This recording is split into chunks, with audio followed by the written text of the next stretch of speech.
ನಮಸ್ಕಾರ, ನನ್ನ ಹೆಸರು ಡಾಕ್ಟರ್ ಪಲ್ಲವಿ ಅಂತ ಹೇಳಿ ಬೆಳೆ ಶರೀರ ಕ್ರಿಯಾಶಾಸ್ತ್ರ ವಿಭಾಗದಲ್ಲಿ ವಿಜ್ಞಾನಿಗಳಾಗಿ ಕಾರ್ಯನಿರ್ವಹಿಸ್ತಾ ಇದ್ದೇನೆ. ನಾವು ಇವತ್ತು ಪರಿಚಯ ಮಾಡ್ತಿರುವಂಥ ತಂತ್ರಜ್ಞಾನ ಬಂದು ತರಕಾರಿ ಸ್ಪೆಷಲ್. ಈ ಒಂದು ತರಕಾರಿ ಸ್ಪೆಷಲನ್ನು ಭಾರತೀಯ ತೋಟಗಾರಿಕಾ ಸಂಶೋಧನಾ ಸಂಸ್ಥೆ ಹೆಸರುಘಟ್ಟ ಬೆಂಗಳೂರು ವತಿಯಿಂದ ನಿರ್ದಿಷ್ಟ ಬೆಳೆಗಾಗಿ ಈ ಲಘು ಪೋಷಕಾಂಶಗಳ ಮಿಶ್ರಣವನ್ನು ಬಿಡುಗಡೆ ಮಾಡಿದ್ದಾರೆ.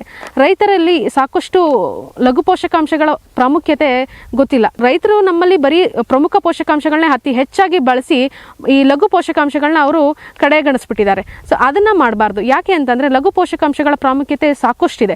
ಸೊ ಈ ಲಘು ಪೋಷಕಾಂಶಗಳಿಂದ ನಮಗೆ ಉಪಯೋಗ ಏನು ಅಂತ ನೀವು ಕೇಳೋದಾದರೆ, ಮೊದಲನೇದಾಗಿ ಇಳುವರಿಯನ್ನು ಜಾಸ್ತಿ ಮಾಡ್ಬೋದು. ಬಳಸೋ ಹಂತ ಹೂ ಮತ್ತು ಕಾಯಿ ಬಿಡುವ ಹಂತದಲ್ಲಿ ಬಳಸಬೇಕು. ಹಾಗೆ ಇದರ ಉಪಯೋಗ ಬಂದು ನಮಗೆ ಮೊದಲನೇದಾಗಿ ಕೊರತೆಯನ್ನು ನೀಗಿಸುವಂಥ ಶಕ್ತಿ ಇದೆ. ಎರಡನೇದು ಚೆನ್ನಾಗಿ ಕಾಯಿ ಕಟ್ಟುತ್ತೆ, ಹೂ ಉದುರೋದು ನಿಲ್ಲುತ್ತೆ. ಮೂರನೇದಾಗಿ ನಮಗೆ ಬೇಗ ಇಳುವರಿಗೆ ಬರುತ್ತೆ. ಹಾಗೆ ಅತ್ಯುತ್ತಮ ಇಳುವರಿ ಅತಿ ವೇಗದಲ್ಲಿ ನಮಗೆ ಸಿಗುತ್ತೆ. ಇದರಿಂದ ಆರ್ಥಿಕ ಮಟ್ಟವನ್ನು ಕೂಡ ನಾವು ಜಾಸ್ತಿ ಮಾಡ್ಬೋದಾಗಿದೆ. ಈ ಒಂದು ಮಿಶ್ರಣದಲ್ಲಿ ನಿಮಗೆ ಕಾಣಿಸ್ತಾ ಇದೆ ಸಾಮಾನ್ಯ. ಸೊ ಈ ಒಂದು ಮಿಶ್ರಣದಲ್ಲಿ ನಮಗೆ ಜಿಂಕು, ಬೋರಾನು, ಮ್ಯಾಂಗನೀಸು, ಐರನ್ನು ಮತ್ತು ಕಾಪರು, ಸೊ ಇವೆಲ್ಲವೂ ಲಘು ಪೋಷಕಾಂಶಗಳಾಗಿರೋದ್ರಿಂದ ಇದನ್ನು ಬಳಸೋದ್ರಿಂದ ನಿಮಗೆ ಸಂಶೋಧನೆಯ ಪ್ರಕಾರ 15% ಇಳುವರಿ ಜಾಸ್ತಿ ಆಗುತ್ತೆ. ಟೊಮ್ಯಾಟೊ, ಎಲೆಕೋಸು, ಹೂಕೋಸು ಹಾಗೆ ದಪ್ಪ ಮೆಣಸಿನಕಾಯಿ ಏನು ಬರುತ್ತಲ್ಲ, ಇವೆಲ್ಲದಕ್ಕೂ 5 ಗ್ರಾಮ್ ಪರ್ ಲೀಟ್ರ್ ಹಂಗೆ ನೀವು ಬಳಸಬೇಕಾಗತ್ತೆ. ಸೊ ನಾವು ಸಾಮಾನ್ಯವಾಗಿ 15 ಲೀಟರ್ ಕ್ಯಾನಿಗೆ ನಾವು ರೆಕಮೆಂಡ್ ಮಾಡ್ತೀವಿ. ಈ 15 ಲೀಟರ್ ಕ್ಯಾನಿಗೆ ಅಂತಂದರೆ 5 ಗ್ರಾಮ್ ಹಂಗೆ 75 ಗ್ರಾಮ್ ಪರ್ ಕ್ಯಾನ್ ಹಂಗೆ ನೀವು ಬಳಸಬೇಕಾಗತ್ತೆ. ಅದರ ನಂತರ ನಿಮಗೆ ಮೆಣಸಿನಕಾಯಿ ಆಗಿರ್ಬೋದು, ಬೀನ್ಸ್ ಆಗಿರ್ಬೋದು, ಕ್ಯಾರೆಟ್ ಆಗಿರ್ಬೋದು, ಮತ್ತು ಕಲ್ಲಂಗಡಿ ಆಗಿರ್ಬೋದು, ಜೊತೆಗೆ ಆಲೂಗೆಡ್ಡೆ ಆಗಿರ್ಬೋದು, ಶುಂಠಿ ಆಗಿರ್ಬೋದು, ಕ್ಯಾರೆಟ್ ಆಗಿರ್ಬೋದು, ಇವೆಲ್ಲದಕ್ಕೂ ಕೂಡ 3 ಗ್ರಾಮ್ ಪರ್ ಲೀಟ್ರ್ ಹಂಗೆ ನಾವು ರೆಕಮೆಂಡ್ ಮಾಡ್ತೇವೆ. ಅಂದರೆ 15 ಲೀಟರ್ ಕ್ಯಾನಿಗೆ ನೀವು 45 ಗ್ರಾಮನ್ನು ಬಳಸಬೇಕಾಗತ್ತೆ. ಸೊ ಇದನ್ನು ನಾವು ದೀರ್ಘಾವಧಿ ಬೆಳೆಗೂ ನಾವು ಬಳಸ್ಕೋಬೋದು, ಅಲ್ಪಾವಧಿ ತರಕಾರಿ ಬೆಳೆಗಳಿಗೂ ನಾವು ಬಳಸ್ಕೋಬೋದಾಗಿದೆ. ಅಲ್ಪಾವಧಿ ತರಕಾರಿ ಬೆಳೆಗಳಿಗಾದರೆ ನಾವು ತರಕಾರಿ ಗಿಡಗಳನ್ನ ನಾಟಿ ಮಾಡಿದ ನಂತರ, ಅಂದರೆ 25ರಿಂದ 30 ದಿನಗಳ ನಂತರ ಪ್ರತಿ 15 ದಿನಗಳ ಅಂತರದಲ್ಲಿ 2 ರಿಂದ 3 ಸ್ಪ್ರೇನ ನಾವು ಮಾಡ್ಕೋಬೋದು. ಅದೇ ದೀರ್ಘಾವಧಿ ತರಕಾರಿ ತಳಿಗಳಾದರೆ ನಾವು ತರಕಾರಿ ಗಿಡಗಳನ್ನು ನಾಟಿ ಮಾಡಿದ 30 ದಿನಗಳ ನಂತರದಲ್ಲಿ ಪ್ರತಿ 20 ದಿನಗಳ ಅಂತರದಲ್ಲಿ ನಾವು 3 ರಿಂದ 4 ಸ್ಪ್ರೇಯನ್ನು ನಾವು ಮಾಡಿಕೊಂಡಾಗ ನಮಗೆ ಇಳುವರಿನೂ ಕೂಡ ಬೇಗ ಬರುತ್ತೆ. ಜೊತೆಗೆ ಅತಿ ಹೆಚ್ಚಿನ ಇಳುವರಿ, ಉತ್ತಮ ಗುಣಮಟ್ಟದ ಇಳುವರಿ, 15ರಿಂದ 20% ಜಾಸ್ತಿ ಆಗಿರುವಂಥ ಇಳುವರಿ ನಾವು ಕಾಣ್ಬೋದು. ಟೊಮ್ಯಾಟೊ, ಹೂಕೋಸು, ಎಲೆಕೋಸು ಹಾಗೆ ದಪ್ಪ ಮೆಣಸಿನಕಾಯಿಗೆ 5 ಗ್ರಾಮ್ ಪರ್ ಲೀಟರ್ ಹಂಗೆ ಹಾಕಬೇಕು ಅಂತೇಳಿ ನಾವಿಲ್ಲಿ 15 ಲೀಟರ್ ಕ್ಯಾನ್ನ ಬಳಸ್ತಾ ಇದ್ದೇವೆ. ಸೊ ಇದಕ್ಕೆ ನಾವು 75 ಗ್ರಾಮ್ ಒಂದು ಕ್ಯಾನಿಗೆ ಬಳಸಬೇಕು. ಅದರ ಜೊತೆಗೆ 2 ನಿಂಬೆಹಣ್ಣು, ಅದರ ಜೊತೆಗೆ 1 ಶ್ಯಾಂಪು.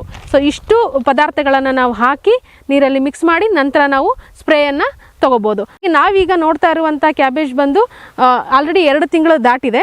ಸೊ ಇದರಲ್ಲಿ ನಾವು ಸಾಮಾನ್ಯವಾಗಿ ಮಾಡೋದಾದರೆ 2 ರಿಂದ 3 ಸ್ಪ್ರೇ ಕಂಪ್ಲೀಟ್ ಆಗಿರುತ್ತೆ. ಈ ಟೈಮಿಗೆ 2 ರಿಂದ 3 ಸ್ಪ್ರೇ ಕಂಪ್ಲೀಟ್ ಆಗಿರುತ್ತೆ. ಈಗ 3 ರಿಂದ 4ನೇ ಸ್ಪ್ರೇ ತಗೊಳ್ಳೋದಕ್ಕೆ ಈ ಬೆಳೆ ಒಂದು ರೆಡಿಯಾಗಿದೆ. ಎಲೆಗಳಿಗೆ ಅದರಲ್ಲೂ ಕೆಳಭಾಗದ ಎಲೆಗಳು ಹಾಗೆ ಮೇಲ್ಭಾಗದ ಎಲೆಗಳಿಗೂ ಕೂಡ ಸಂಪೂರ್ಣವಾಗಿ ನಾವು ಇಟ್ಕೊಂಡ್ರೆ ಸೊ ಅಲ್ಲಿ ನಮಗೆ ಪೋಷಕಾಂಶಗಳು ಚೆನ್ನಾಗಿ ಗಿಡಗಳಿಗೆ ಸಿಗುತ್ತೆ.